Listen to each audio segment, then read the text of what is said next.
Todos, aqui é o Dr. Richard Magalhães. Hoje é dia 13 de maio, 19 horas, e nós vamos começar mais uma live em atenção ao Maio Roxo.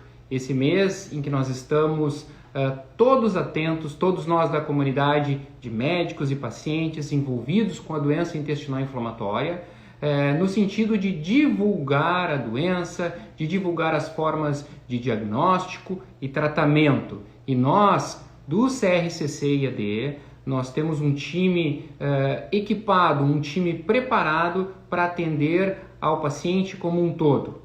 Lá no CRCC nós temos médicos clínicos, nós temos coloproctologistas, nós temos um serviço de nutrição, de psicologia, de endoscopia, centro de infusão. Enfim, nós temos um centro integrado para o atendimento do paciente com doença intestinal inflamatória. E por esse motivo, hoje a ideia é trazer um assunto de extrema relevância para a doença intestinal inflamatória e para todos os nossos pacientes, que é a nutrição. Como deve o paciente se nutrir, como deve proceder o nutricionista no atendimento a estes pacientes. É por isso que hoje nós temos uma convidada muito especial que faz parte do nosso grupo, é a nutricionista Karina Blumen. A Karina, ela é especialista em doenças crônicas pelo Instituto de Cardiologia do Rio Grande do Sul, é mestre e doutora pela Universidade Federal do Rio Grande do Sul, atua como nutricionista clínica desde 2010 e integra o nosso grupo, atendendo os nossos pacientes com doença intestinal inflamatória, e também integra o grupo de obesidade lá da clínica do Instituto do Aparelho Digestivo. Então hoje vai ser um dia bem legal, onde nós vamos discutir muitas coisas relacionadas à doença intestinal inflamatória, e eu gostaria que vocês colocassem perguntas. Eu já vou aceitar a Karina aqui, ó. Alô, Karina, vamos ver se a Karina está entrando. Enquanto a Karina não entra, eu digo a todos, por favor. Oi, Karina! Tudo bom, Oi, querida? noite. Tudo jóia? Tudo bem? Eu estava aqui te apresentando, não é? Falando de todos os teus atributos, da tua experiência com nutrição clínica. E antes de te passar a palavra, até eu gostaria de pedir para as pessoas que estão na live que deixem as suas perguntas. Hoje é o dia de fazer perguntas, certo? Hoje é o dia de nós discutirmos nutrição e discutirmos doença intestinal inflamatória embasado em evidências clínicas, em trabalhos científicos, certo? Então, gostaria que todos deixassem as suas perguntas, mas peço que deixem as suas perguntas ali onde diz um pontinho de interrogação. Senão a pergunta se perde no rolo de comentários e daqui a pouco a gente não consegue responder. E também a gente aceita os coraçõezinhos. Os coraçõezinhos são sempre bons. E mais uma coisa. Quem quiser convidar alguém para essa live, que será muito bem-vindo, aperta naquele aviãozinho do lado ali, ó, e vai aparecer todos os seus contatos. Então vai convidando que a pessoa vai entrando. Karina, seja bem-vinda. Fala um pouquinho para nós de ti e eu quero saber inicialmente qual é o efeito da doença intestinal inflamatória na digestão e absorção dos nutrientes. Conta para nós. Boa noite, Richard. Muito obrigada, então, pelo convite para fazer essa live. E boa noite a todos. Eu espero que as pessoas participem aí mandando suas perguntas. Bom, então, o trato gastrointestinal ele é responsável, pela digestão e absorção de todos os nutrientes. Então, vitaminas, minerais, carboidratos, proteínas. Então, a integridade do epitélio, da mucosa, é super importante, para a gente ter uma boa nutrição, aliada a uma qualidade de vida, para evitar desnutrição, deficiências, de micronutrientes, de vitaminas e minerais, e de macronutrientes também, tá? Ácidos graxos, importantes, tá? Então, esse é o papel do trato gastrointestinal. Então, para o nutricionista que está trabalhando nessa área, é muito importante, quando vai atender um paciente com doença inflamatória intestinal, conhecer qual que é o segmento e a extensão dessa doença, né? Seja na doença de Crohn ou na retocolite ulcerativa. Então, saber se é a parte mais proximal ou mais, né, no final do intestino, porque nós temos sítios locais onde a absorção de nutrientes, enfim, vai ser diferente. Então, a gente precisa ter esse conhecimento e sempre trabalhar. É um trabalho multidisciplinar junto com a equipe, né, conversando, então, sobre os pacientes e essas doenças que são bem específicas, né? Quer dizer assim, que quanto maior a extensão da doença, por exemplo, uma doença de Crohn, que envolve o intestino delgado, que envolve uma grande extensão do intestino delgado, pode ter uma repercussão muito maior no estado nutricional do paciente do que em pacientes com extensões menores, é isso, né? Exato, isso. Uhum. Né? Pacientes que fazem, por exemplo, ressecções cirúrgicas, né, que removem partes do intestino. Por exemplo, o ilho terminal, que é onde a gente tem uma absorção de vitamina B12, isso vai ter um impacto muito maior. Então, a gente tem que ter esse olhar, né, para ver para ter uma ideia de qual que é o segmento que está sendo afetado, né, a área afetada. Uhum. Em Então, relação à absorção de ferro também, né? É também, muito comum os pacientes com doença em atividade serem anêmicos. É claro, a própria doença, o processo inflamatório da doença pode gerar um estado de anemia, que nós chamamos de anemia de doença crônica, mas pode haver deficiência de ferro também, né, Karina? com certeza, né? Seja pela restrição alimentar, então uma dieta já muito restritiva, falta de apetite, que isso pode acontecer, né? Durante a fase ativa da doença, ou também efeitos dos medicamentos. Então a gente tem que estar atento a isso. Mas as principais deficiências, então, nutricionais são ferro, vitamina D, cálcio, vitamina B12, né? E também deficiência de... Perfeito, né? perfeito. Muito bom, muito bom.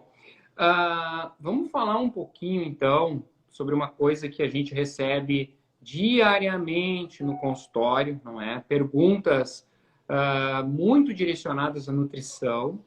Se existe alguma dieta específica, se existe alguma abordagem dietética específica para tratamento do paciente com doença intestinal inflamatória. Muitos pacientes dizem, meu Deus, qual é a dieta que eu devo ingerir para diminuir a atividade da minha doença, para me sentir melhor? Existe alguma definição nesse sentido, Karina? Existe algum consenso nesse sentido? Bom, não existe uma dieta específica, uma dieta universal para os pacientes com doença inflamatória intestinal. Então, o tratamento ele precisa ser individualizado, tá? Tanto o tratamento médico, né, medicamentoso, quanto dietético também. As orientações nutricionais elas vão ser específicas para cada caso. Tá? O que se tem hoje, né, o consenso, o que ele nos traz? Que, de acordo com a fase da doença, se está em fase ativa ou em remissão, então a gente vai modificar um pouquinho as nossas condutas nutricionais, tá? Uhum. E aí eu vou trazer alguns exemplos, né? O consumo de fibras, tá? Bom, nós temos dois tipos de fibras, né? É importante trazer, assim, a nomenclatura delas. Nós temos as fibras solúveis e as fibras insolúveis, tá? Então, as fibras insolúveis são aquelas que não retêm água e que têm uma digestão mais difícil, né? A digestão dessas fibras é mais difícil. Exemplos: celulose, cascas de frutas, vegetais folhosos, muitos grãos e sementes. Então, durante a fase ativa, a gente orienta para que o paciente reduza esse tipo de fibra, tá? Por outro lado, a gente orienta que o paciente, né, a gente incentiva o consumo das fibras solúveis, que são frutas sem cascas, vegetais. Então, a gente, né, tem meios de preparar, abrandando essas fibras como cocção, né? Só que a fibra solúvel, ela tem um papel muito importante na saúde intestinal, porque ela vai ser fermentada pelas bactérias do nosso intestino, que vão produzir, então, os ácidos graxos de cadeia curta. Que é isso? Os ácidos graxos de cadeia curta, eles vão servir como fonte de energia para o nosso epitélio intestinal, né? E isso vai contribuir para uma redução da inflamação. Então é muito importante, não é para cortar fibras, né? Uhum. Dependendo do estado, do momento da doença, se está na fase ativa, a gente vai usar um tipo de fibra diferente. Né? Uhum. Isso é muito interessante o que tu estava falando. E voltando um pouquinho ao que tu colocaste no início, na verdade não existe nenhum consenso que diga essa dieta tem que ser usada porque vai fazer o paciente entrar em remissão. Não, isso não existe, né, Karina?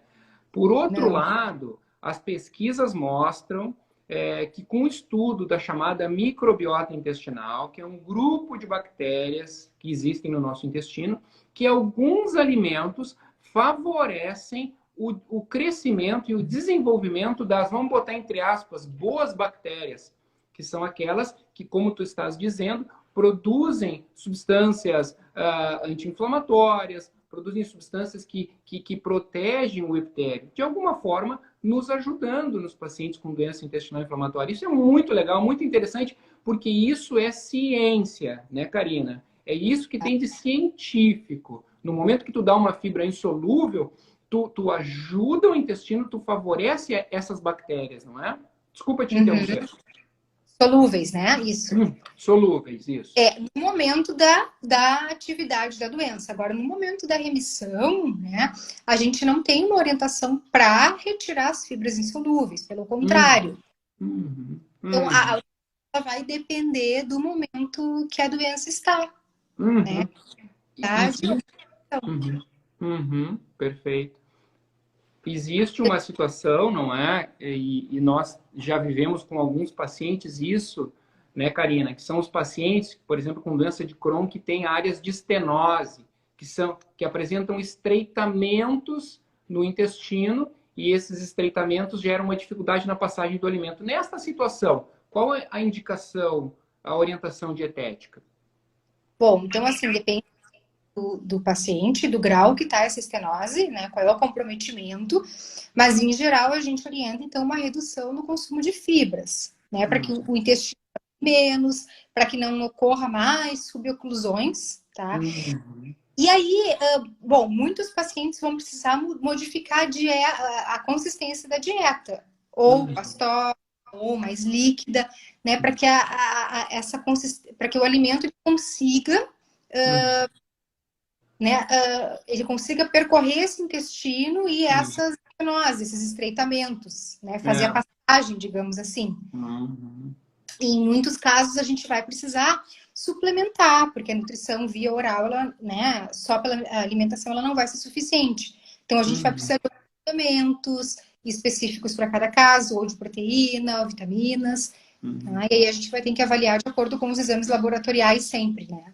É para as pessoas entenderem, esses pacientes que têm esses estreitamentos no intestino delgado pela doença de Crohn, e essa é uma complicação da doença de Crohn, um dos sintomas que as pessoas começam a apresentar é distensão abdominal.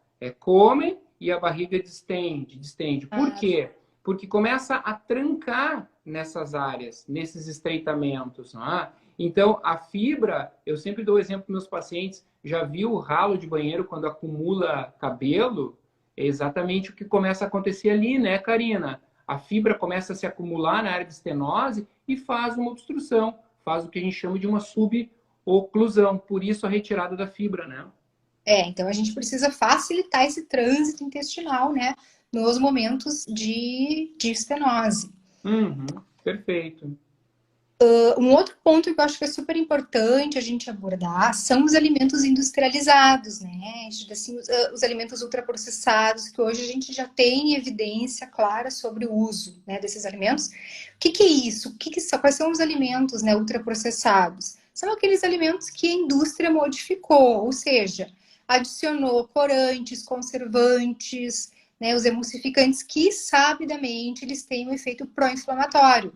Uhum, uhum, uhum, Então, assim, quando a gente vai, né, pegar um alimento industrializado e olhar a lista de ingredientes, quanto mais longa, com nomes difíceis, né, uhum, mais alimento que foi processado, uhum,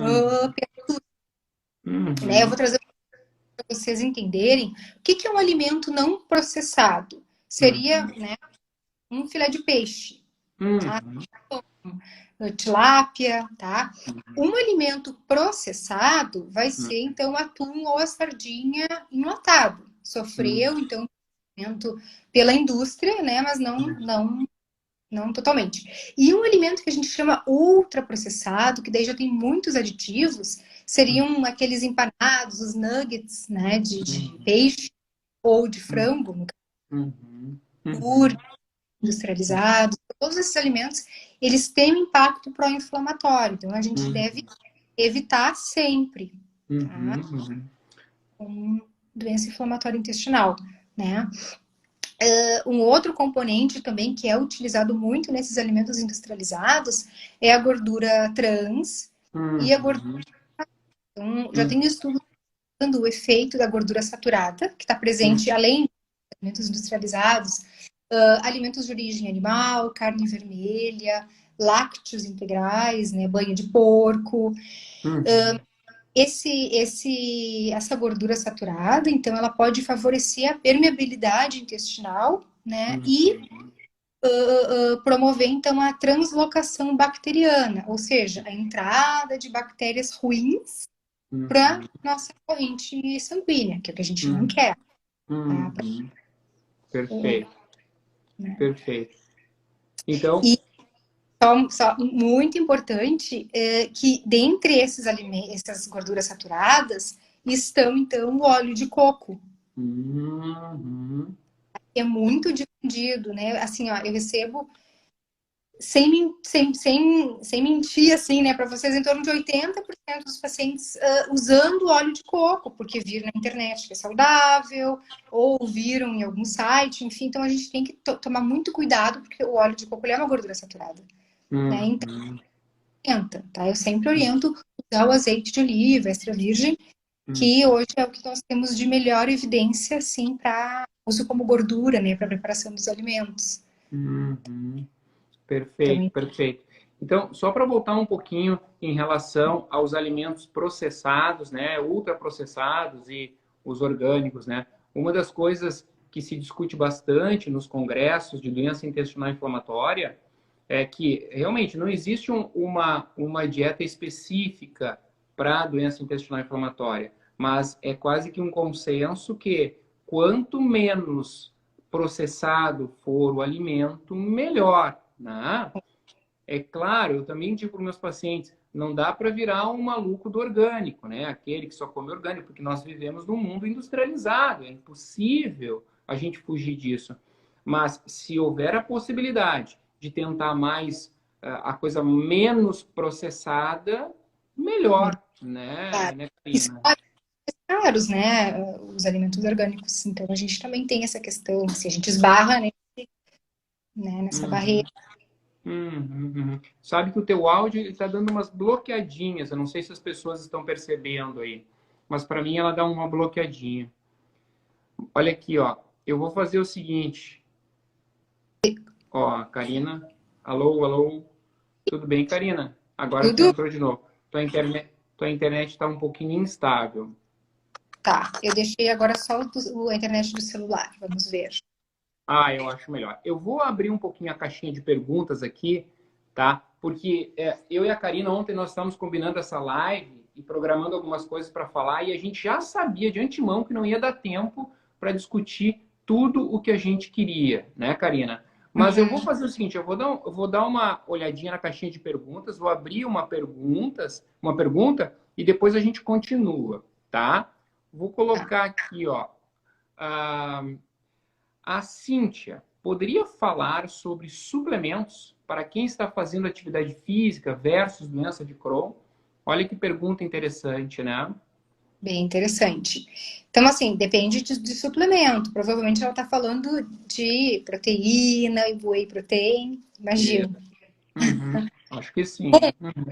A gente pode usar, sim, né? Utilizar, e só que, claro, vai depender do peso, do objetivo, tá? Então, se o paciente tem intolerância à lactose, a gente vai usar um whey isolado ao invés do concentrado, né? Que tem algumas características que são importantes, assim, a gente levar em conta, né? No Uhum.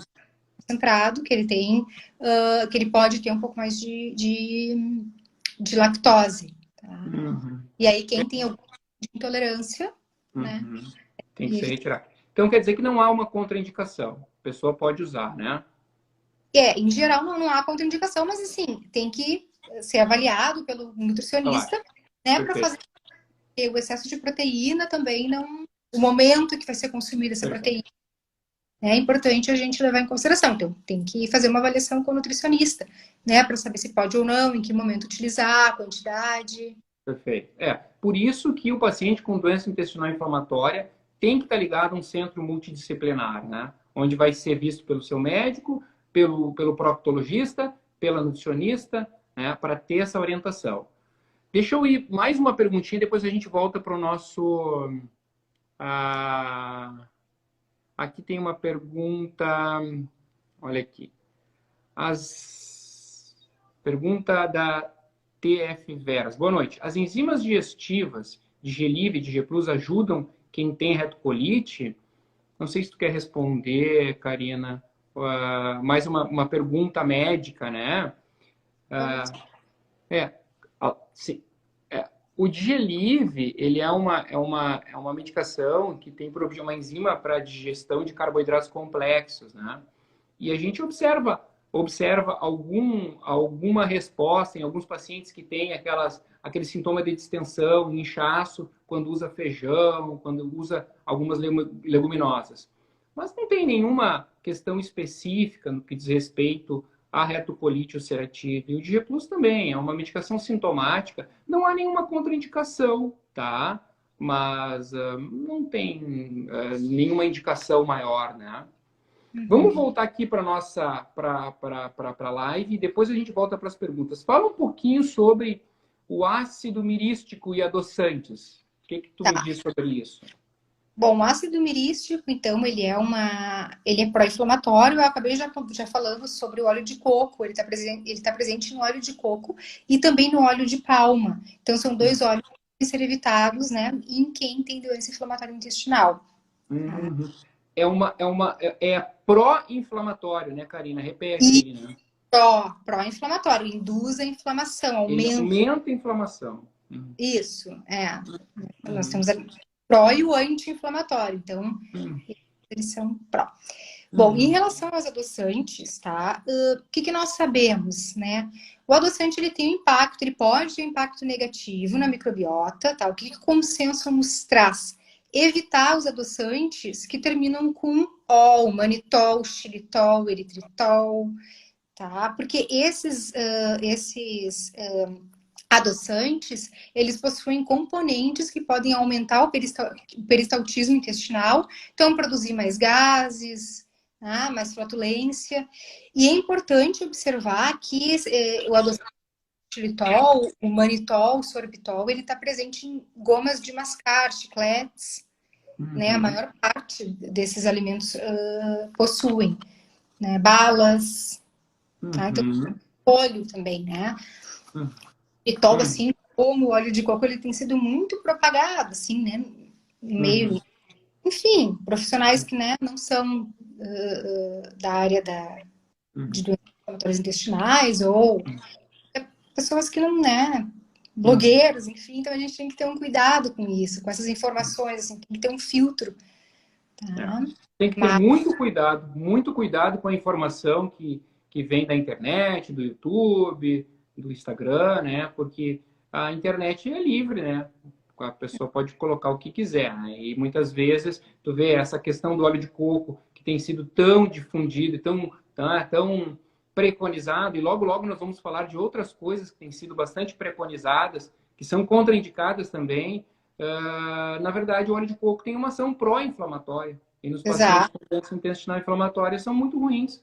Sem falar que se a gente vai tentar entender as causas da doença intestinal inflamatória, entre as causas genéticas, ambientais, existem as causas alimentares também. Então, daqui a pouco, a ingestão de alimentos que geram um processo inflamatório na mucosa, que geram um desequilíbrio na questão imunológica da mucosa, pode gerar problemas maiores e desencadear a doença intestinal inflamatória. Um pouquinho sobre, antes de entrar no assunto muito importante, que logo, logo eu vou falar aqui. Quero que tu fale um pouquinho sobre o diário alimentar, sobre a importância do diário alimentar.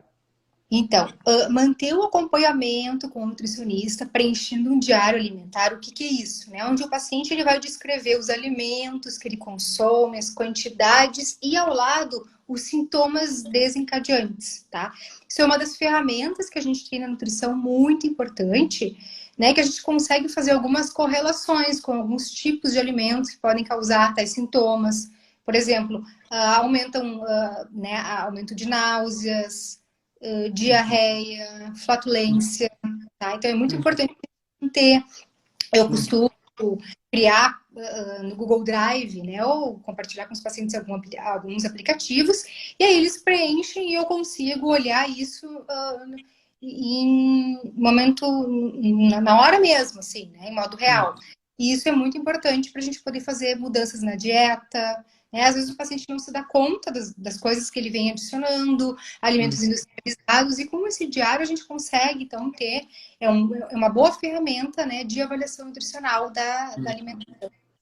Perfeito, ótimo. Bom, vamos falar então agora de uma coisa que a gente discute no consultório todos os dias, não só no gastroenterologista, como no consultório da nutrição, que é a questão do glúten e da lactose, tá? O glúten faz mal para a saúde, o glúten não faz mal, devo restringir o glúten, não devo, a lactose faz mal bem para a saúde. Bom, essa discussão toda. Eu quero saber de ti, embasado em trabalhos científicos, embasado na questão da ciência, o que tu tem para nos dizer em relação ao glúten e à lactose e à doença intestinal inflamatória? Bom, então, diante das evidências que nós temos hoje, tá? Pacientes com doença inflamatória intestinal que não possuem o diagnóstico de doença celíaca, que é alergia, né, à proteína, que é o glúten, e não possuem intolerância à lactose, né, o diagnóstico que é feito por um exame de sangue, que é o teste de tolerância à lactose. Então, pacientes que não têm esse diagnóstico, eles não precisam fazer restrição de glúten e nem de lactose, tá? Então, essa orientação universal, ela não é correta, né? Então, é claro, tá? Por exemplo, o paciente está na doença ativa, no processo de doença ativa, chegou a primeira consulta, eu não vou pedir um exame. Então, primeiro a gente vai, ele está com muitos sintomas, o paciente está, né, muito sintomático. Então, a gente faz essa restrição nesse momento da doença ativa, pode ser interessante, tá? Da lactose ou do glúten, mas é nesse momento específico, né? Passando, então, se o paciente ele não tiver o diagnóstico da doença, ele não precisa fazer, né, a retirada. Entendi.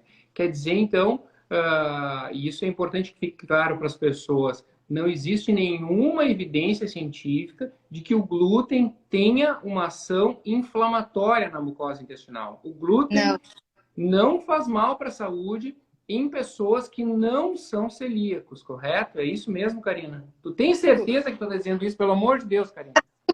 O glúten, então, né, de novo, ele é uma proteína, certo?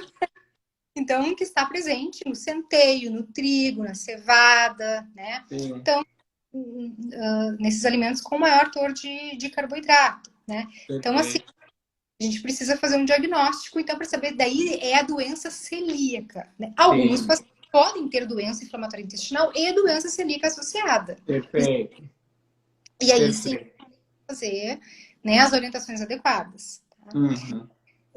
Durante a fase ativa, então, assim, a lactose, ela é degradada e absorvida por uma enzima que nós temos no intestino que se chama lactase. Né? No momento da fase ativa, a produção, ela realmente pode estar mais dificultada, né?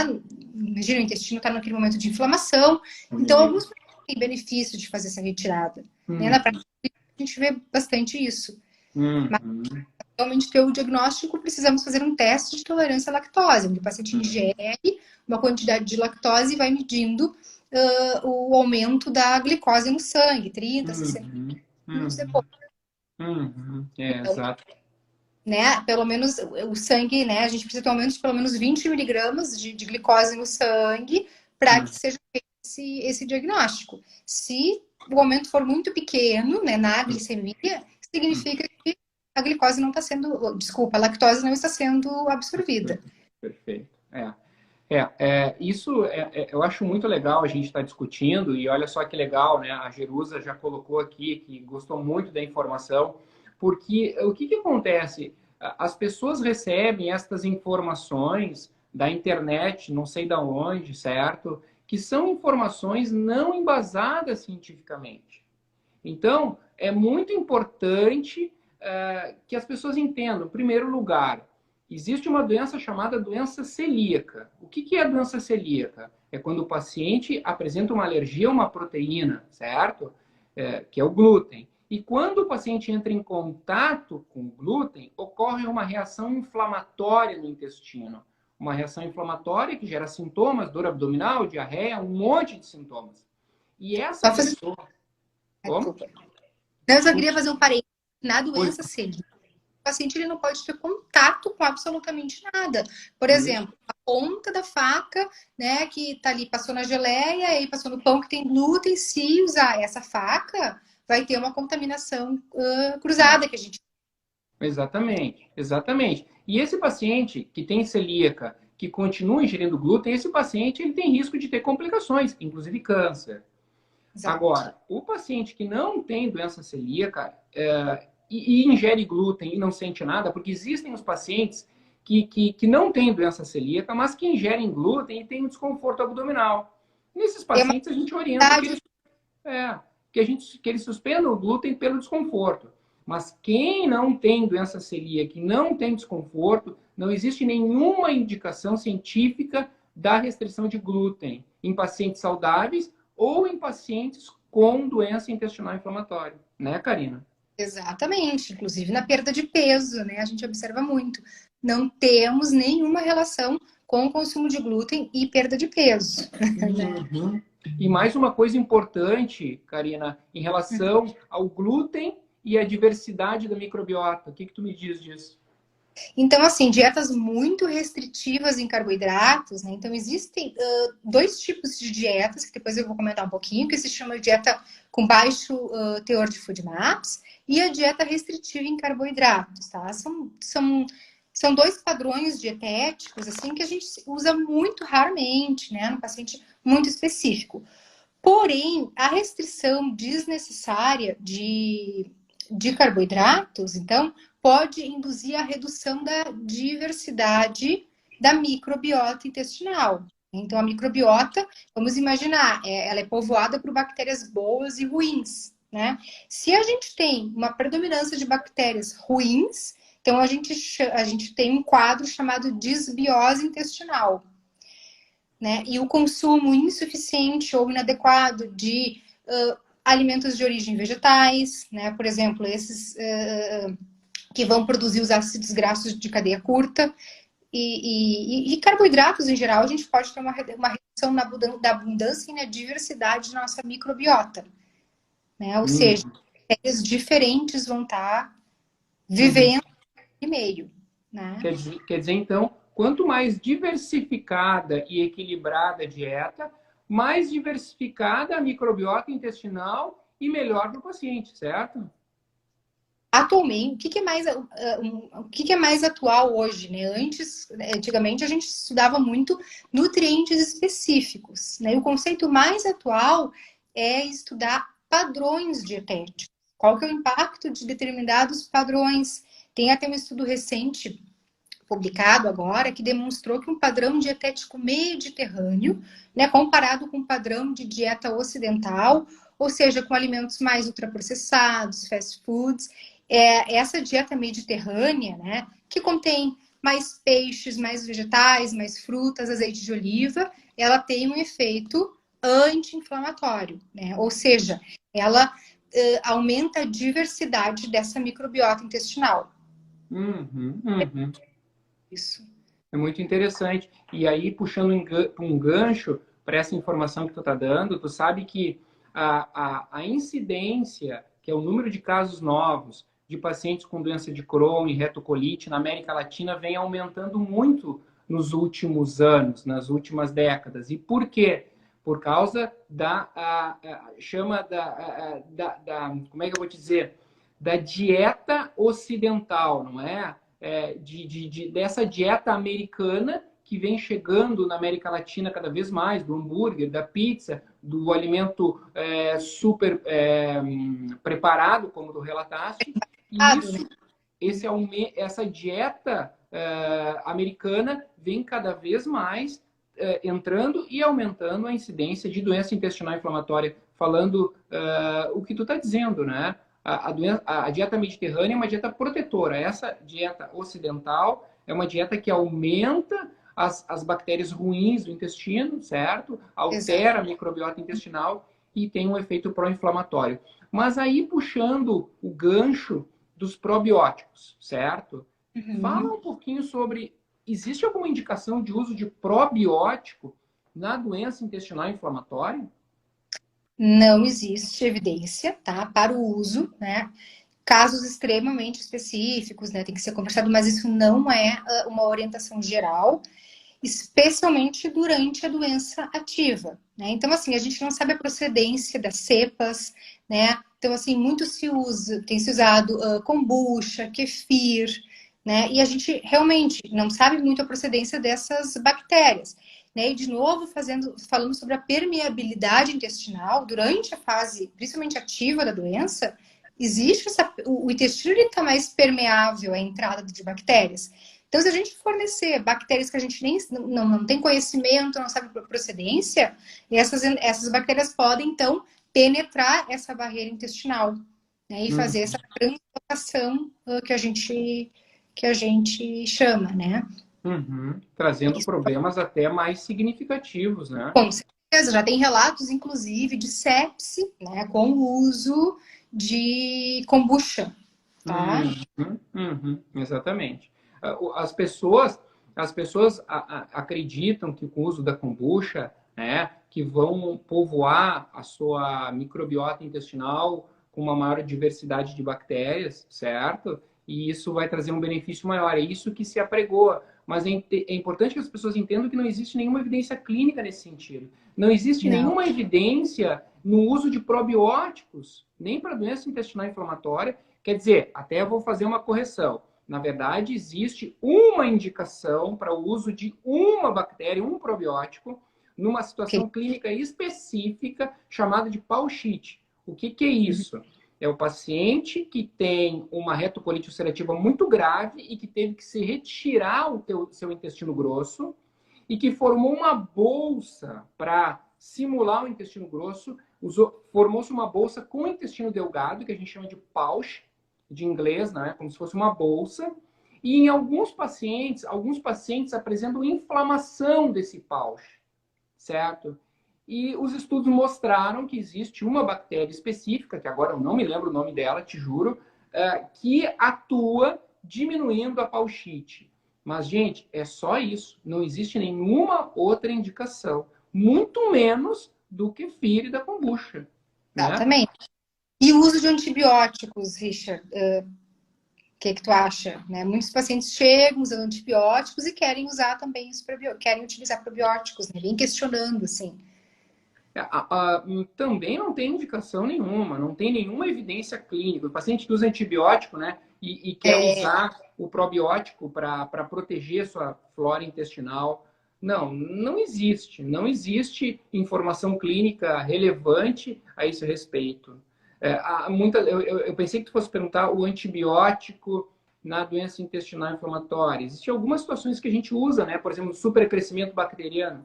Alguns pacientes que sofreram cirurgias e apresentam sintomas como diarreia por situações que nós chamamos de supercrescimento. Aí a gente pode usar antibiótico nesse sentido. Mas no caso de antibióticos, alguns pacientes chegam, né, questionando. Sim. Muito bom, muito bom. Deixa eu abrir a caixinha de pergunta um pouquinho aqui, Karina. Só um pouquinho, depois a gente já... Olha só.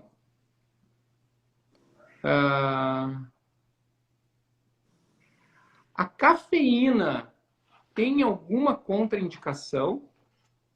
Então, durante a fase ativa da doença, a gente pede, né? Os pacientes eles têm uma maior sensibilidade porque a cafeína é estimulante. Então, café, chá preto, chá verde. Então, sim, durante a fase ativa, os pacientes podem ter um benefício na redução ou na retirada. Tá? Um ponto importante da cafeína é que a cafeína pode reduzir a absorção de algumas vitaminas, né? Ferro, por exemplo. Então, é interessante o uso, né, em grandes quantidades, tá? Mas a gente está na fase ativa. Na fase ativa, então, diminui um pouco a cafeína. Exato, porque pode, né, aumentar o peristaltismo do intestinal. Mas nenhuma contraindicação maior depois se o paciente está numa fase de remissão da doença. Não. Usar de uma forma equilibrada e é isso aí. Equilibrada não tem, claro, né?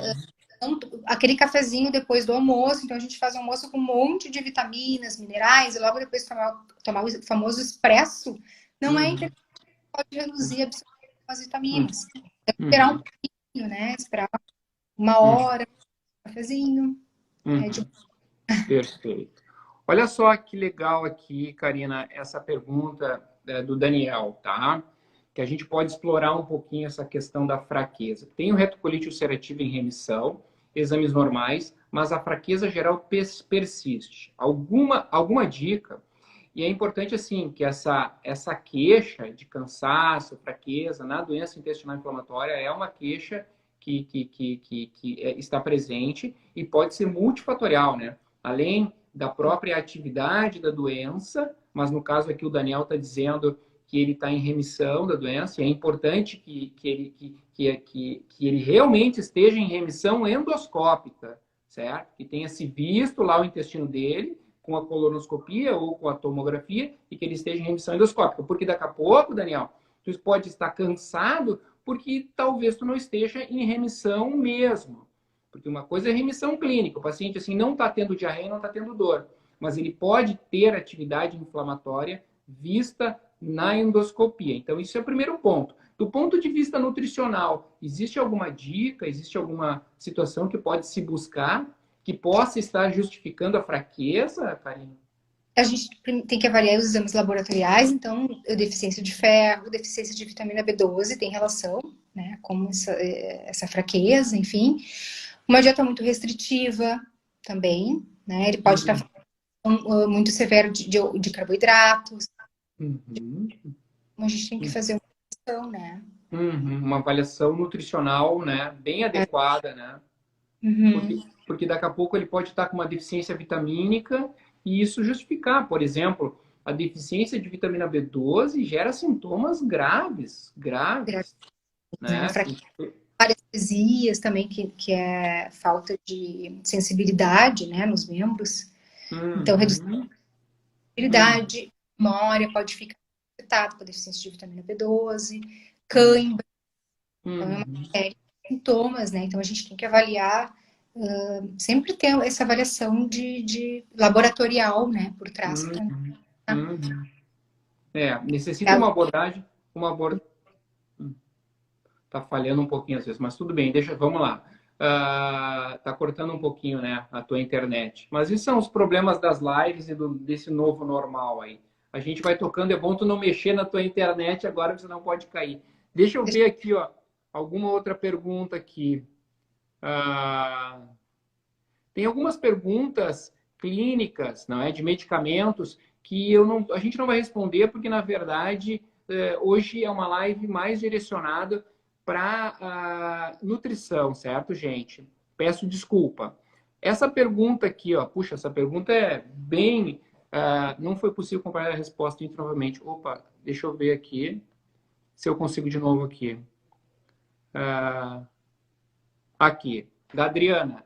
Gengibre, canela, alcaçuz, anis estrelado é inflamatório. Nossa, isso aí é nutricionista na parada. Você é inflamatório? Se é inflamatório. Não, não é inflamatório, né? Esse anis, canela, o que mais? Pode repetir? Olha, gengibre, canela, alcaçuz, anis estrelado e anis estrelado são alimentos inflamatórios? Não, eles não são inflamatórios. Não são. não são Perfeito. anti-inflamatórios, tá? É bom, bem pertinente essa pergunta, porque volta e meia chega no consultório pacientes querendo fazer uso de cúrcuma, né, em grandes quantidades, querendo fazer suplementação. Na doença de Crohn, a gente não tem nenhuma evidência, tá? Na retocolite ulcerativa, a gente tem pequenos estudos que mostram algum benefício, tá? Mas sempre associado com a medicação, né? O problema desses estudos são estudos muito pequenos e a maior parte deles foi realizada em animais, em modelos animais. Então, não tem como a gente trazer isso para humanos, né? Fazer uma comparação, né, desses suplementos. Mas, em geral, respondendo a pergunta dela, esses temperos naturais, eles não são inflamatórios. Né? Perfeito. Quanto mais naturais a gente utilizar, estimular, melhor. Perfeito. Respondendo uma pergunta que está aqui no feed mesmo, em relação a bebidas alcoólicas, né? Recentemente saiu um artigo agora no Gut, que nós estávamos discutindo, sobre o benefício de algumas dietas em alguns pacientes. De novo, a dieta ocidentalizada, ela é pior, diferente da dieta, como é que tu chamas? Mediterrânea, é muito mais benéfica, e dentro dessa dieta mediterrânea também o vinho tinto em pequenas quantidades é benéfico também, né? Claro, a utilização de álcool em grandes quantidades, isso é maléfico, isso aumenta a população de bactérias ruins no intestino, e isso tem um efeito pró-inflamatório. Mas pequenas quantidades de vinho tinto são adequadas, né? Tem efeito anti-inflamatório na mucosa, né, Karina? Exatamente. Então, assim, quem gosta, quem faz uso esporádico, né? Durante a fase de remissão, a gente não precisa retirar. Claro, na fase ativa é diferente. Aí, né, a gente. Aí é diferente. Aí muda completamente a orientação. Aí sim, né? A orientação é reduzir, excluir naquele momento ali, né? Porque pode melhorar a diarreia, flatulência, gases. Né? E a gente vive no Rio Grande do Sul, e muitos que estão nos acompanhando são aqui do Sul. O chimarrão e o churrasco, que são alimentos e uma bebida que nós consumimos bastante, Karina. O que tu nos diz? Bom, em relação ao churrasco, sim, né? Ele tem a carne vermelha, ela tem a gordura saturada, né? Alguns estudos, assim, vários já trazem essa questão de reduzir o consumo de carne vermelha e aumentar o consumo de peixes, principalmente, certo? Então, assim, a gente não precisa retirar a carne vermelha, mas introduzir, porque muitas pessoas não têm o hábito de comer peixe, né? Então, introduzir, né? O ideal seria o quê? 3 vezes por semana o consumo de peixes, frangos, ovos, né? Que são com menor teor de gordura saturada. E como a gente conversou, essa gordura saturada pode aumentar o nível de inflamação. E aí, quando a gente fala em gordura saturada, tem que lembrar da linguiça, do salame, Mas aí tu quer nos quebrar, Karina. Pelo amor de Deus. né? Salsichão, que são alimentos embutidos, possuem nitratos, nitritos, que têm potencial cancerígeno, corantes e conservantes. Então, esse grupo de carne, sim, a gente deve restringir da alimentação em geral, né? Mas a carne vermelha, eu acho que um consenso reduzir e introduzir mais peixes, né, na alimentação, cortar a carne vermelha. Tá? Perfeito. E o chimarrão? Alguma orientação em relação ao chimarrão? Tem cafeína, então nos momentos da fase ativa, né, a gente reduz para quem toma uma quantidade muito grande, mas ele não tem problema utilizar. Tá? Ele pode sim aumentar o peristaltismo, né, que gasta a fase, mas não, em geral não se retira. Tá? Não existe. Claro que a orientação ela tem que ser bem individualizada, né? Tudo que eu estou falando aqui tem que individualizar, cada caso é um caso. Tá? Perfeito. Tá quase acabando o nosso tempo aqui para te ver quanta coisa tem para a gente falar aí. Tá muito legal que tá nessa live com a gente, porque muitas informações corretas estão sendo passadas para as pessoas, sabe? Isso é muito legal. Olha aí, o sushi, o pessoal perguntando, sushi é dieta mediterrânea, né? É ótimo, maravilhoso, né? Então, o sushi, ok, né? Não, Karina, não. Pelo amor, tu vai dizer que sushi não pode, pelo amor de Deus. É que assim, ó, o sushi a gente tem que lembrar que ele tem fibra, né? Ele tem alga. Então, é que a orientação ela vai mudar durante a fase. Se o paciente Bom. não Ah. pode consumir, tá? Aí, claro, cuidar com o shoyu, não abusar muito, né? Não molhar a peça de sushi, né? Mergulhar.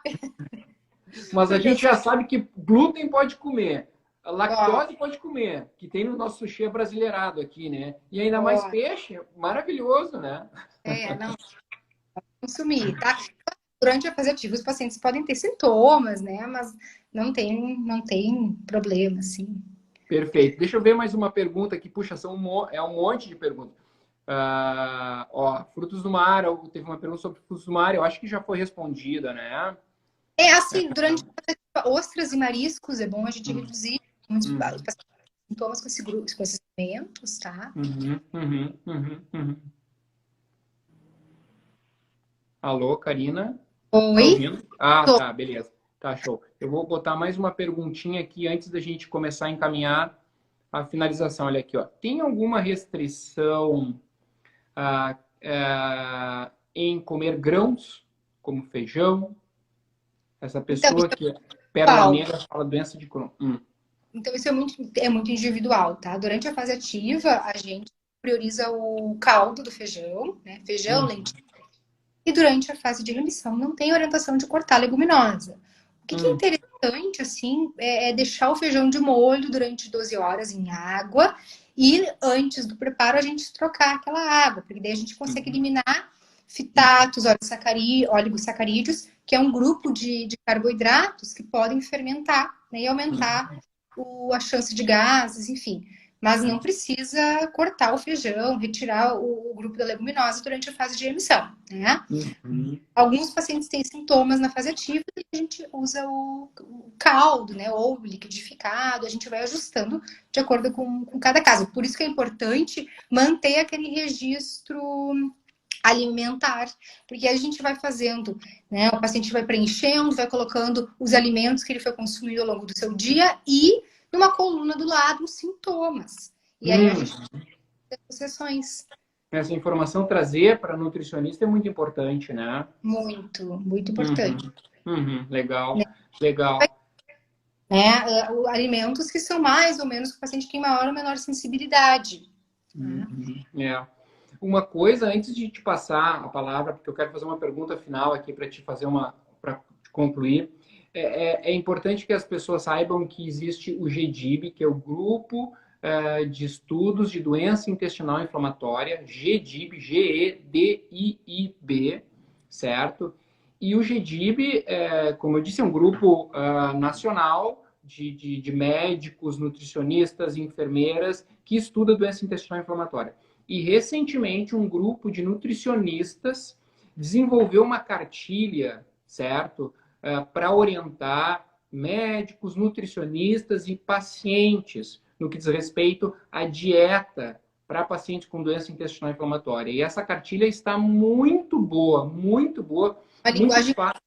né, Richard? Muito legal. Isso, né, Karina? A linguagem super acessível, super tranquila de ser lida, os termos bem acessíveis ao entendimento de todos.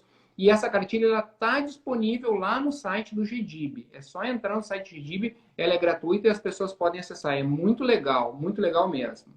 Karina, fala para nós em relação assim, ó, a comportamento alimentar que ajuda no controle dos sintomas. Como é que isso pode ajudar?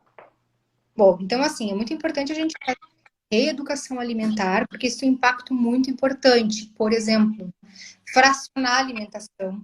Então, comer várias vezes ao longo do dia pequenas porções de alimentos e bebidas, cortar o alimento, né, em tamanhos menores, mastigar bem o alimento. Lembrando que a digestão ela já começa na boca, com a ação da saliva, né? Então, assim, fazer as refeições tendo uma atenção plena, né? Não assistindo televisão, no celular, realmente sentado à mesa, né? No momento tranquilo, sem muita agitação, sem muito estresse, né? De preferência não estar trabalhando junto, então ter aquele seu momento. Isso ajuda muito, né? Uhum. E isso muitos pacientes chegam para a gente fazendo poucas refeições, em grandes volumes, né? Então, no momento que a gente vai fazendo essas pequenas mudanças, a gente já tem uma resposta positiva. Uhum, uhum.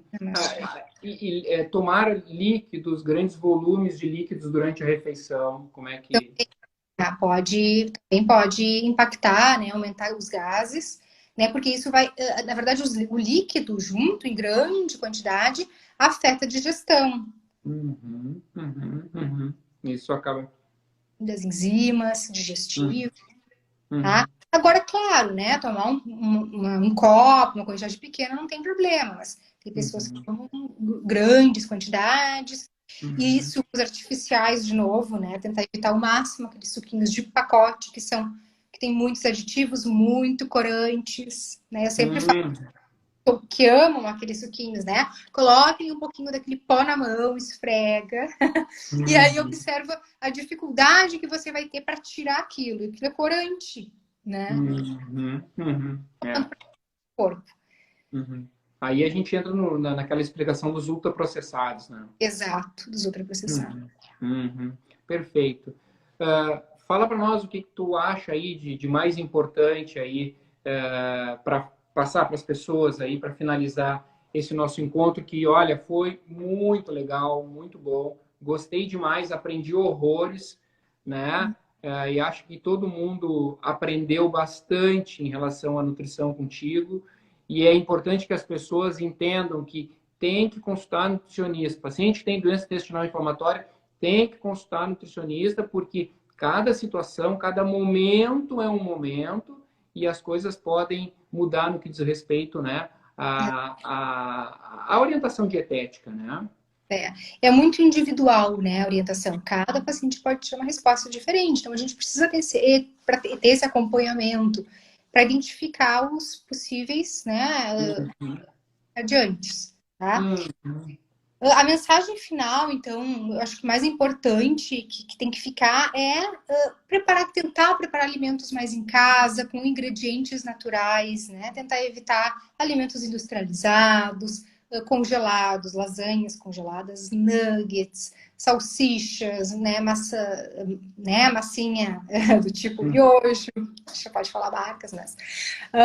então, tentar fazer uma alimentação mais natural possível, né? E não Só ter pode comer miojo na colonoscopia, quando vai fazer colonoscopia. exatamente. Para o preparo, sim. Desculpa, vai, continua. Então, assim, né, fazer uma alimentação mais natural possível, evitar os industrializados. Então, aquele velho, né, descasque mais, desembale menos. Isso serve muito bem no contexto, né, que a gente está. E assim, muitos pacientes eles têm medo de comer frutas e vegetais, então por isso que é importante esse acompanhamento com o nutricionista. Para a gente saber Uhum. cada momento, para saber a indicação e o modo de preparo desses alimentos. Né? Uhum, uhum, perfeito. Olha aí, ó, a Rosângela está perguntando se mel tem alguma contraindicação. A princípio não, né? Mas o mel ele pode ter frutose, assim, ele tem frutose em grandes, então se consumido em grandes quantidades ele pode provocar algum desconforto, tá? Mas Uhum, em geral, uhum, uhum. Legal. Fala aí de produtos veganos rapidinho, que eu acho que é outra coisa que está super em voga, né? Produtos veganos têm alguma contraindicação, não? não, nenhuma contraindicação, né? Mas aí tem que avaliar quais produtos. Qual Uhum, ela está falando, assim, porque produtos veganos nós temos muitos. uhum, uhum, E tem uhum, uhum. qual é o alimento que ela. Eu acho que, pois é, eu não sei também, mas uma coisa que são importante nas pessoas que são veganas, ficarem muito atentos com as deficiências vitamínicas, principalmente deficiência de vitamina B12, né, Exato. Karina? O É, fato de não comer carne. a vitamina B12 ela está predominantemente presente em alimentos de origem animal, carnes, então é importante ter. Uhum, uhum, uhum. E, Perfeito. Hambúrguer não pode, Kátia, só de vez em quando. se for caseiro, pode. Olha aqui, ó. Gente, seguinte, ó, tava muito bom. Isso.